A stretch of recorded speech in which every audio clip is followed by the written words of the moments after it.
자동차라는 것을 헨리 포드가 개발합니다. 미국 언론들이 그 다음날 헨리 포드를 조롱하는 기사들이 미국 신문을 도배를 합니다. 헨리 포드가 투자자를 모집하려 하는데 못 구합니다. 좌절하고 절망합니다. 그리고 비망록에 이렇게 씁니다. 세상의 모든 사람들이 나를 바보라고 비웃는데 나는 나를 조롱하는 사람들이 바보라고 나는 확신한다. 헨리 포드는 피눈물을 흘리면서 비망록에 세상과 저항하는 글을 씁니다. 투자자를 구하지 못하고 절망과 좌절의 시간을 보냅니다. 이 영상은 시골에서 박경철 선생님의 2008년 W를 찾아서 중 지난 영상과 이어지는 뒷부분의 내용입니다. 이번 이야기에서는 세상을 바꿀 만한 발명을 하는 0.1%의 창의적 인간과 이를 알아보고 함께 새로운 세상을 개척하는 0.9%의 통찰력과 직관을 갖춘 인간, 그리고 이러한 시대의 흐름을 이해하지 못하고 인류의 발전과는 아무런 관련이 없는 99%의 역사가 과연 특정한 상황에서만 국한되었던 이야기인지 산업혁명부터 약 200여 년간의 역사 속에서 설명하고 있습니다.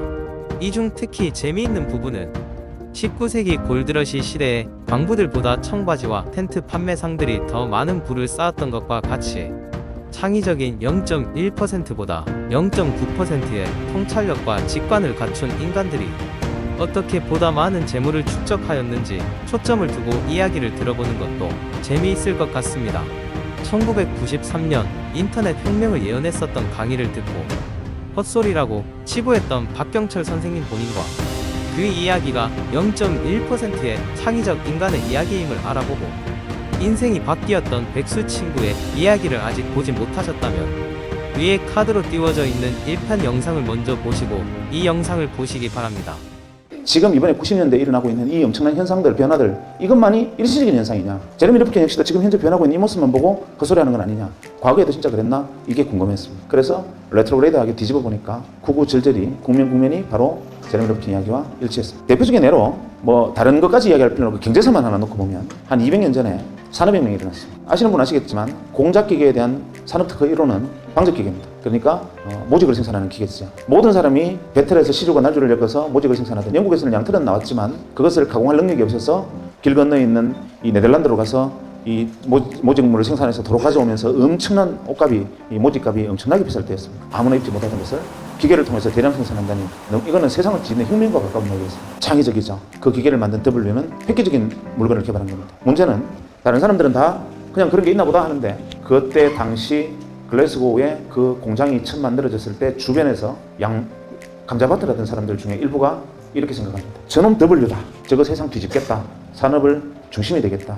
나도 저기 뛰어들 방법이 없을까? 고민을 합니다. 그러다가 어디에 주목을 하느냐 하면 죽었다 깨어나도 기계를 만들 재간은 없으니 어디에 주목을 하느냐 하면 모직 생산이 잘 되면 아무리 기계가 잘 돌아가봐야 양털 없으면 안 된다. 지금 대개 천재들의 가장 큰 단점은 좌우를 돌아보지 않는 겁니다. 공장은 지어놓고 양털을 어디서 가져올지를 생각을 하지 않고 우선 지금 가져오듯이 그냥 하면 되겠지 생각하지만 그것을 딱 착안한 일부 감자밭을 하던 사람들이 감자밭을 갈아엎고 양목장을 시작합니다. 모직 생산 어마어마한 속도로 인기를 끌고 양털이 대량으로 필요해지면서 어마어마한 부를 양목장들이 가져갑니다. 뒤늦게 너도 나도 감자밭을 갈아엎고 양목장들을 하는 바람에 영국에 감자파동이 일어납니다. 감자기근으로 영국 아일랜드 같은 경우에 거의 절반이 감자파동으로 죽는데 이유는 바로 모직 때문입니다. 그 상황을 두고 토마스 모어는 유토피아라는 책을 씁니다. 그러면서 토마스 모어 유토피아는 제라피 이런 말이 나오죠. 시가 나옵니다.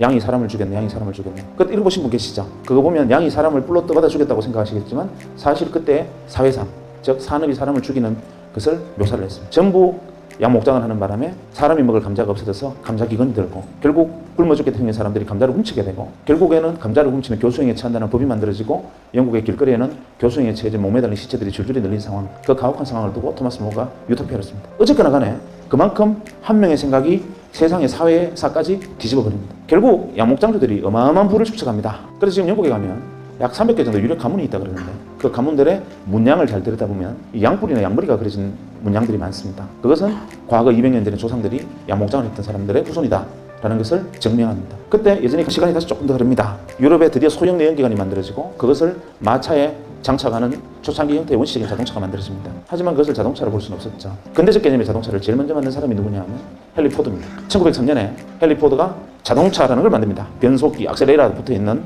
이 소위 말하는 클러치 장치까지 만들어진 자동차라는 것을 헨리 포드가 개발합니다. 미국에서 제작 발표합니다. 헨리 포드가 옆에 서서 이것이 자동차다 이렇게 얘기를 하니까 도하 미국 언론들이 그 다음날 획기적인 물건이다 라고 기사를 받은 게 아니라 헨리 포드를 조롱하는 기사들이 미국 신문을 도배를 합니다. 기사 내용은 이렇습니다. 헨리 포드라는 쪼다가 자동차라는 물건을 하나 만들었는데 이거 아주 웃기는 물건이다.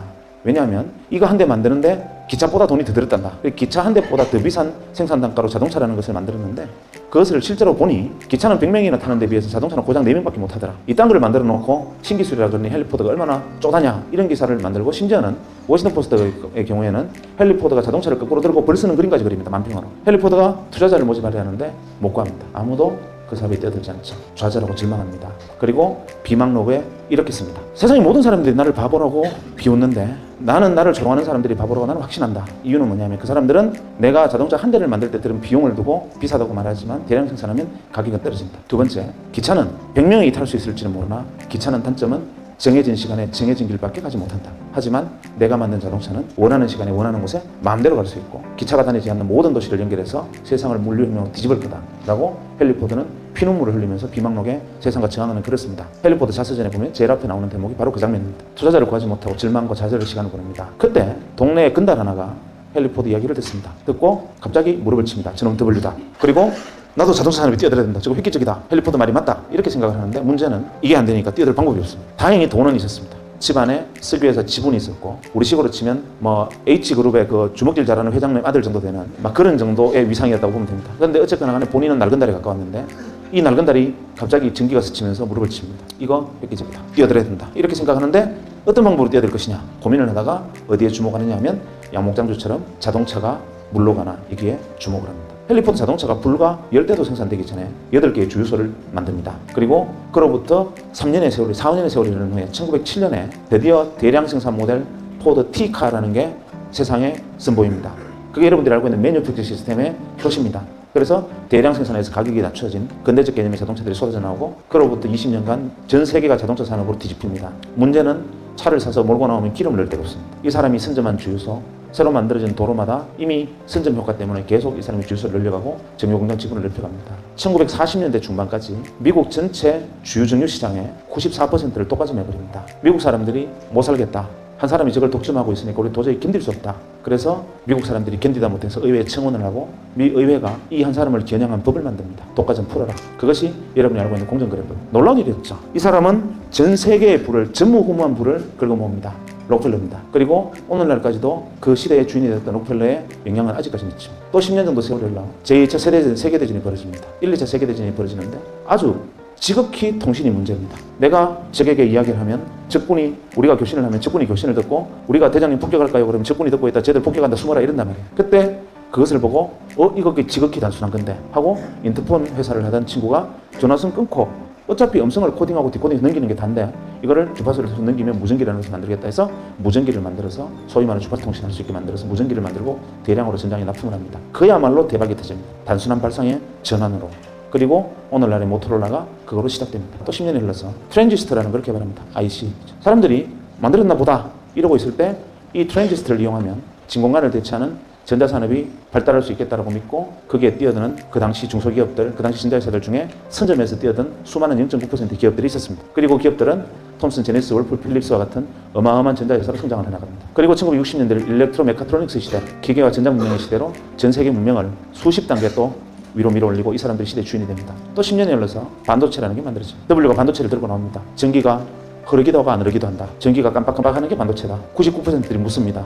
어쩌라고? 이때 그것을 보고 이것이 이 강당만한 애니악 대신에 개인의 책상 위에 올려놓을 수 있는 컴퓨터를 이걸로 만들 수 있겠다고 생각하고 창고에서 조립해서 퍼스널 컴퓨터를 만드는 사람이 생기고 그것으로 다시 80년대가 컴퓨터의 시대로 또 한 시대를 업그레이드하고 새로운 문명이 발달하고 시대의 주인들이 무수히 등장합니다. 그리고 90년대 제가 만났던 바로 그 시대가 돌아왔습니다. 이러고 보니 몇십 년마다 계속 기회를 주어지고 기회를 만들어내는 0.1%와 창의적 인간과 그것을 알아보고 잽싸게 뛰어드는 통찰력 있고 직관이 있고 안목 있는 인간 나머지 99%들이 계속 세상 살만해라고 외치는 99%들이 끊임없이 반복되어 왔던 역사다라는 것을 뒤늦게 깨달았고 저도 그때 뒤늦었기는 했지만 0.9%가 되고 싶었는데 도저히 제 눈에는 뭐가 W인지 보이질 않았습니다. 그러던 차에 문재인 원장님이 저를 불렀습니다. 원장실에 들어갔더니만 박 선생님 그동안 우리 병원이 초기 개원해서 어려운 시절에 고생했는데 선물 하나 줄게 이러십니다. 뭡니까 하니까 서랍을 썩 여시더니만 시커먼 물건을 하나 그 책상 위에 탁 올리시더니만 이건 자네 해라 이러는 거예요.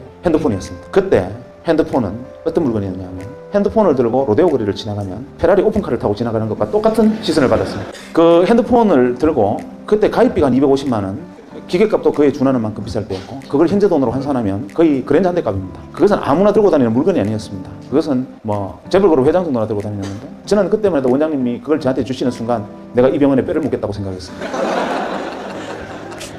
근데 사실은 내용을 알고 보니까 어차피 병원에 이익이 나면 세금으로 내야 되는데 그때는 가입비 비싼 물건을 하나 사면 그것은 이익을 디파짓한 경비 처리가 가능하니까 사실 수익을 디파짓하려고 몇 대 사서 준 건데 어쨌거나 간에 저는 고마웠죠. 그걸 들고 대전역에서 기차를 타면 난리가 납니다. 제가 3시 기차를 타면 간호사들 보고 3시 5분에 전화를 하라 그럽니다. 기차가 덜컹덜컹 출발할 때쯤 되면은 3시 10분만 되면 옥션을 통과하면 전화가 안 됩니다. 그래서 딱 3시 5분에 전화해야만 통화가 됩니다. 대전권에서만. 그래서 기차를 타서 자리에 앉아서 기차가 덜컹덜컹 하는 순간 전화벨이 울립니다. 가방을 열고 전화를 꺼내서 뚜껑을 열고 여보세요 하는 자리에서 일어서는 순간 쓰러집니다. 그냥 영화 찍습니다. 그러면 그 안에 있는 모든 승객의 시선이 저한테 꽂히면서 어떻게 저런 분이 기차를 다 타셨을까? 소박도 하시지 이런 눈빛으로 그런 물건이었어요. 그거를 들고 고향의 친구들 모임에 가서 자랑을 했습니다. 너네들 이게 뭔지 아냐? 핸드폰인데 구경해봤나? 이러니까 다들 막 신기해서 막 만지는 거예요. 제가 다른 버튼은 다 눌러도 되는데 녹색으로 샌드라고 쓰이는 건 절대 누르면 안 된다. 이렇게 이야기하면서 이제 애들이 만지는 걸 보고 제가 이렇게 말했습니다. 야, 지금은 우리가 페이저, 삐삐를 차고 다니지만 그리 멀지 않아서 언젠가 이놈도 좀 싸지면 우리도 핸드폰 다 들고 다니는 시절이 오지 않겠냐. 이렇게 무심코 말을 했는데 제 친구들이 전부 다 하나같이 무슨 소리 하느냐는 거예요. 바보 아니냐는 겁니다. 왜냐하면 7,000원만 내면 삐삐를 주고 한 달에 2,000원, 3,000원만 내면 한 달 내내 마음대로 쓸 수 있고 마라도 가도 삐삐가 터지는데 뭐 하려고 그 큰 걸 들고 다니면서 비싼 통화를 물면서 들고 다니느냐. 그거는 아무나 쓰는 거 삐삐만 해도 충분하다. 이거는 핸드폰이라는 것은 상용화될 수 있는 물건이 아니다. 다들 놀랍게도 전원이 반응이 그랬습니다. 그 순간 대자부 기시감을 느꼈습니다. 이거 어디서 봤는데 이 장면을 내가 어디서 지금 예전에 어디서 한번 경험한 듯한데 이게 뭐지? 하고 생각해 보니까 예전에 해리포터의 자서전에서 읽었던 해리포터 이야기를 100년이 지난 다음에 서로 핸드폰 대신 자동차 대신 핸드폰이 되고 서로 친구들과 제가 이야기를 주고받고 있다는 사실을 깨달았습니다. 그래 이게 W구나. 갑자기 눈이 번쩍 뜨는 거죠. 그리고 뒤도 돌아보지 않고 병원으로 달려가서 총무과에 전화를 했습니다. 이거 어디서 샀느냐 물어보니까 한국이동통신 주식회사라는 회사가 있는데 거기 가입을 했고 기계는 모토로라는 미국 회사래요. 그 길로 여기 뛰어들어야 된다 생각을 했지만 뛰어들 방법이 없죠. 배운 거는 칼질하는 것밖에 없는데 제가 그걸 할 수 있는 방법은 없고 그렇다고 가운 벗고 이동통신 대리점 할 수도 없고 이걸 어떻게 하면 될까 생각할까 고민하다가 이 회사의 주식을 사면 되겠다.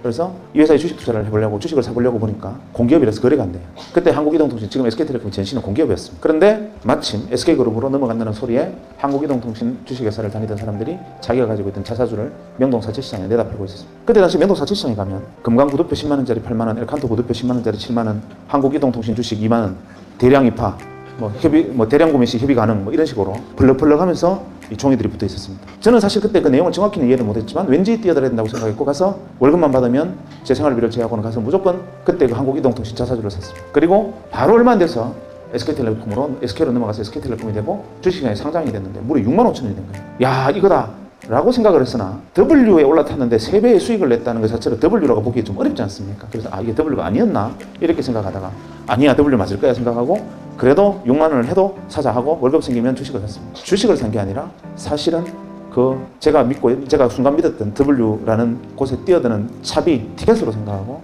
그냥 그걸 샀죠. 시간이 조금 그리 말리 흐르지 않아서 3, 4년이 지난 다음에 제가 99년 말에 이제 한 시대가 끝났구나 이제는 그만하자 하고 털고 나올 때 그걸 다 주식을 매도할 때 520만 원이 돼 있었어요. 주식이. 그러니까 2만 원에 산 주식이 520만 원이 돼 있었던 거죠. 세상 사람들이 저보고 그때부터 주신이라고 불렀습니다. 주식 투자의 대가다. 저는 억울했습니다. 나는 주식 투자를 한 게 아니고 정말 내가 그 순간 우연히 다행스럽게 지나가는 마지막 W 버스를 아슬아슬하게 뛰어들어서 범퍼 위에 올라타서 딱 붙어서 그 버스에 올라타고 다행히 다음 정거장으로 갈 수 있었던 것 뿐인데 그거를 주식 투자라고 오해를 했습니다. 그래서 모 방송국에서 의사한 사람이 이동통신 주식을 사서 대박 터졌다라는 소문을 듣고 왔다고 취재를 요청하는 거예요. 저 아닙니다. 어느 물어봐서 제가 핸드폰 그거 하게 생겼습니까? 이렇게 거절을 했었는데 알고 왔다는 거예요. 그래서 혹시나 그냥 나갈까봐 약속을 했죠. 그것이 알고 싶다처럼 탁장 밑으로 다리만 찍고 이름하고 이런 소속은 바꿔서 나가기로 하고 이제 슬리퍼 신은 발만 밑으로 이제 찍기로 하고 했습니다. 그런데 그날 저녁에 뉴스에 의사 출신 주신 이래가지고 얼굴까지 홀라당 다 나와버렸어요.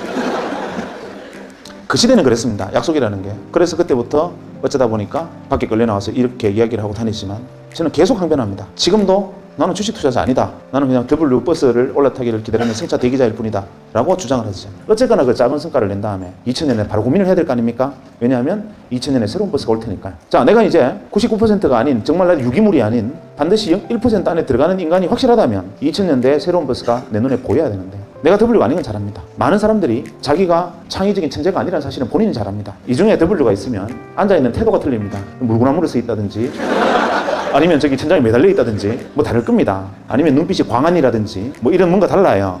우리는 그 0.1%를 두고 그런 이상한 행동을 하는 돈키호테라고 합니다. 그런데 실제로 그런 행동을 하는 사람 중에 99%는 돈키호테가 맞아요.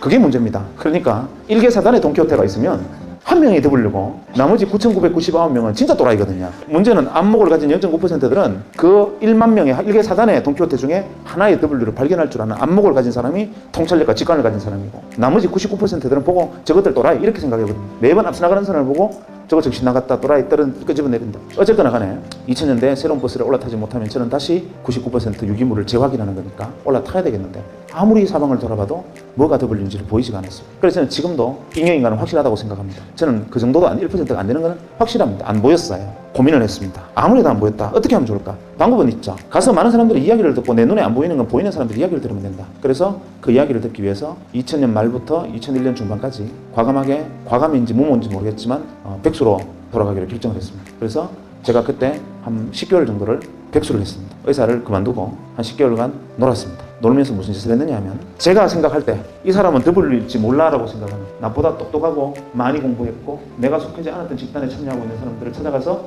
만나서 이야기를 들었습니다. 대학에서 강의하고 있는 친구 아니면 가서 뭐 연극하는 친구 아니면 연구소에 있는 친구 혹은 뭐 기발한 친구 그냥 밥 사주고 술 사주고 이야기 듣고 그래 뭐 니네들 뭐 하고 있냐 뭐 그거 어떻게 보이냐 그 내용이 어떤 거냐 이렇게 10개월간 틈만 나면 점심이건 저녁이건 아침이건 약속을 해서 사람을 만났습니다. 현자들을 만난 거죠. 다른 사람 눈을 빌리니까 보였어요. 또 한 1년 정도 지나면 어느새 2010년이 적이 됩니다. 분명히 지금 누군가는 지금 제가 말하고 있는 것이 아닌 새로운 W를 들고 나올 겁니다. 내가 보지 못하는 세상을 보고 내 생각이 닿지 못하는 곳에 생각이 미친 사람들이 지금 오늘 제가 한 이야기가 아닌 상상도 할 수 없는 어떤 이야기를 들고 와서 또 뭐라고 주장을 할 텐데 저는 두려운 것이 그 사람 이야기가 돈키호테야 이렇게 들릴까 봐 걱정스럽고 그게 안 보이는 게 고민입니다. 지금쯤이면 새로운 또 W가 앞으로 10년 후에 W가 슬슬 실체를 드러내고 보여야 되는데 이게 지금 제 눈에 안 보입니다. 그래서 굉장히 요즘은 마음고생이 심합니다. 어떨 때는 밤에 잠이 안 옵니다. 왜냐하면 이걸 못 보면 불과 1년만 지나면 또 유기물이 되잖아요.